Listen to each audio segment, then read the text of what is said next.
Ladies and gentlemen, today's video is going to be covering the game played between S.L. Narayanan and Gukesh in round 5 of the FIDE 2023 Grand Swiss Tournament. Let's get right into it. Now, for some context, S.L. Narayanan came into this match as a huge underdog. He's only rated 2651, whereas his counterpart Gukesh is well over 2700. Also, one thing to note is that they played 2 weeks ago, and S.L. Narayanan actually beat Gukesh. S.L. Narayanan is one of the biggest chess underdogs. He's India's number 8, and he's super underrated. He plays really well, very talented, and let's see how this game goes. So Gukesh playing the black pieces, S.L. Narayanan, we're going to be looking from his perspective, playing the white pieces. D4, we get some development, and we get into a King's Indian situation. So S.L. Narayanan chooses to play this very quiet H3 move. This is pretty commonly used. It's the 4th most popular move against Grandmasters in the King's Indian. And one thing to know is that the King's Indian isn't actually regularly employed in classical games. The reason for that is if White's careful, White's going to get a pretty good advantage. And it's really easy to be careful when you have 90 minutes on the clock and 30 seconds increment.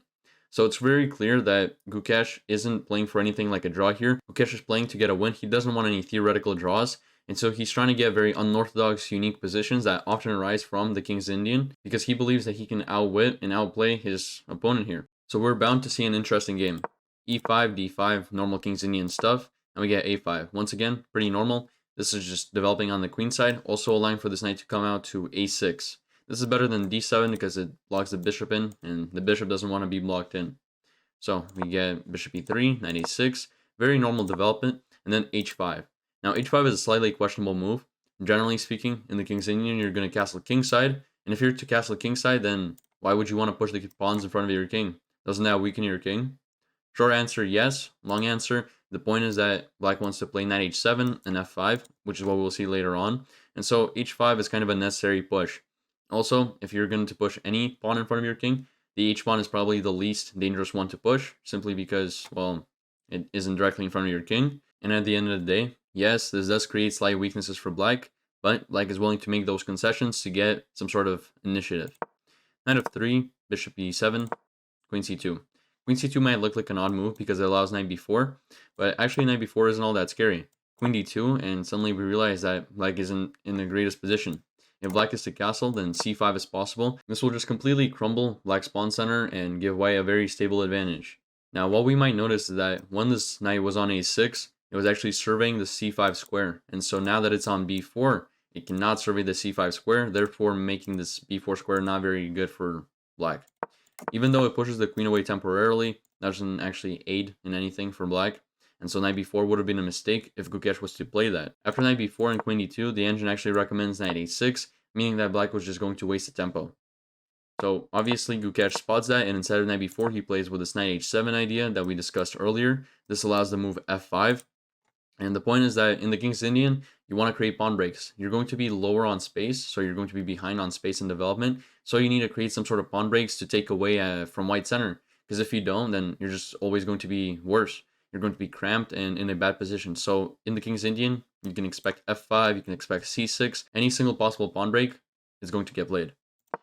G3. So the point of G3 is very interesting. It's a quiet move, but in the eventual case of this knight going to G5, if that was to ever happen, the move H4 or even the move F4 would have been possible, and they would have been reinforced by this G3 pawn. So G3, simply a very quiet move that sets up the advancement of these pawns in the future if knight G5 was to be played. F5 as expected, we get A3, quiet move, prevents knight B4.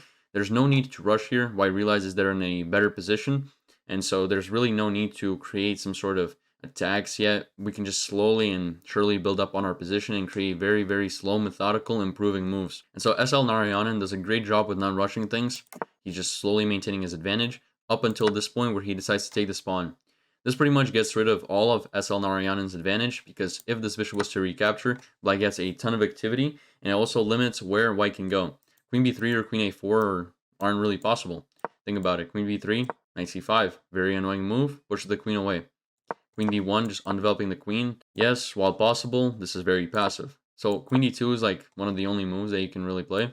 And after that, knight c5 gets played anyway, and this creates a lot of threats with knight b3 and various things of that sort. And black gets just a lot of activity at the expense of white's development. However, It is very strange that Gukesh did not play that and instead chose to recapture the spawn. Seemingly, he believed that maybe pushing these spawns would have been enough compensation and would have provided a better position. However, as we see later down the line, and based on what the engine says, this is simply not true. The evaluation bar did not like this move, and now white has a very, very strong and significant advantage. Long castles, knight c5. Now, where does this advantage actually come from? What makes white so much better here? Well, by capturing the g-pawn, this king is significantly weakened. All of the pawns around black's king have been pushed or are missing, like this g-pawn. So this means that white can place a rook on g1, either rook on g1, and start pushing these pawns. And when that happens, and this position eventually opens up, black's king is simply going to crumble. Something will break. That it's impossible for black to actually adequately maintain this position without losing something.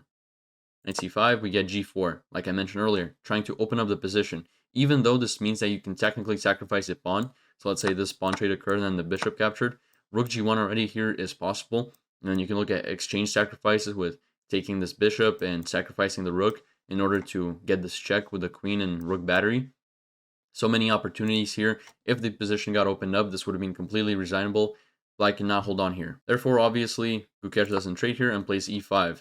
Since he realizes that he's in a subpar position, he has to close down the position, he has to clamp down. He wants to protect his king, and so by clamping down on position, it restricts white's movement, doesn't allow white to get a huge attack, or at least temporarily restricts that. Knight d2, queen e7. King b1, just a slow waiting move. Nothing much more to say besides that. King h8, and we get rook g1. Rook g1 very simply aims at this bishop. This pawn trade is going to happen one way or the other, so the center will open up, and at that point, this rook is going to be there, creating a devastating attack. Gukesh plays knight a4 as a counterplay attempt. However, Gukesh is just a little bit too slow in this position. These pawns are just simply unstoppable. All these pieces aiming at black's king are going to be way too much to handle. And so after the center opens up, despite these trades, black is going to be worse. Bishop recaptures. Now there's this annoying bishop here, but at the end of the line, we can notice that this pawn is simply hanging, and S.L. Narayanan goes into the middle game, slightly closer to the end game now, actually, with just an extra pawn. Now, this whole time we've been talking about checkmating threats from white and attacking black's king, but at the end of the day, a lot of the time when you're creating a big attack, sometimes you're just not going to be able to finish it off with a checkmating attack. There's simply too many pieces around black's king to create some sort of checkmate and deliver it right away. So instead, when all these pieces are concentrated on protecting the king, you can find weaknesses in other things, or you can induce weaknesses by forcing your opponent to protect the king and take away from something else. Which is what we saw here, where S.L. Narayanan perfectly maneuvered the position in a way where he was just able to capture an entirely free pawn. b5, necessary. We need to create and open up this position if black wants some counterplay. Bishop g4, aiming to trade this annoying bishop off, trying to win this pawn. Very smart move. This bishop right now is black's very best piece. Even though it technically is hidden behind this pawn, it holds a lot of the things together and it's very powerful. We get some trades, and the position opens up even more, which is obviously in white's favor.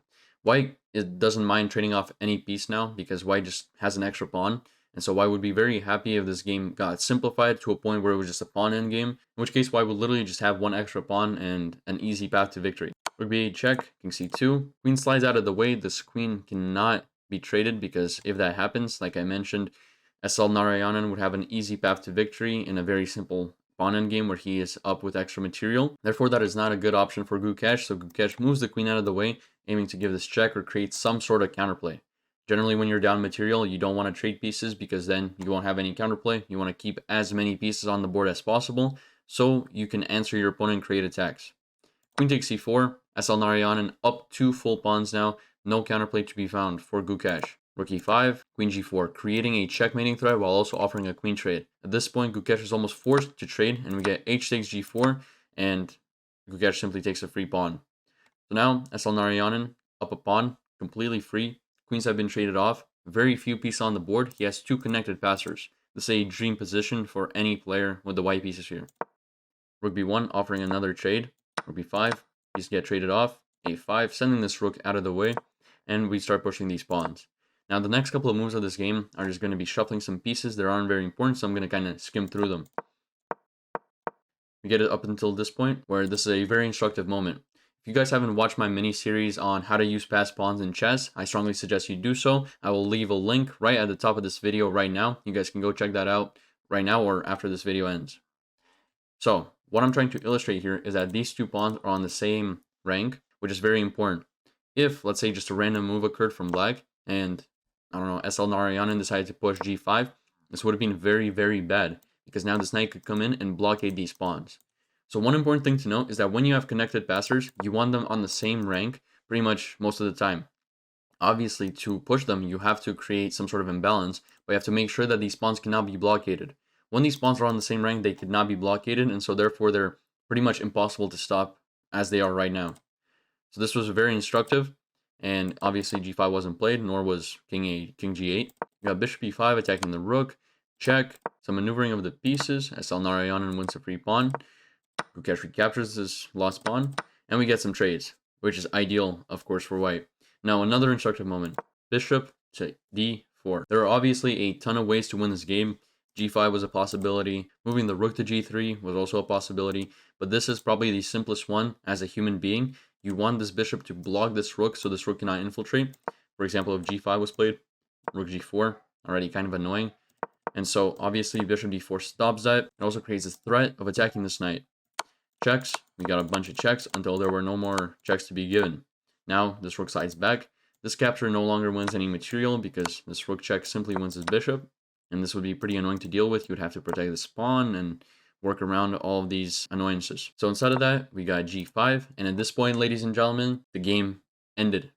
Gukesh resigned in this position because he realized that this is unwinnable. These pawns are simply going to continue marching forward. This rook is ready to give this check at almost any time. And the game ended before Gukesh could get any counterplay. This is an excellent performance from S.L Narayanan. He completely got an advantage out of the opening and never let go of it, completely squashing any sort of counterplay that Gukesh posed to him, leading to an excellent game. And now, guys, this sums up everything I wanted to show you. I hope you guys found this video useful. If you did, please consider checking out a video to my left. As always, thank you so much for watching, and I hope to see you in a future video.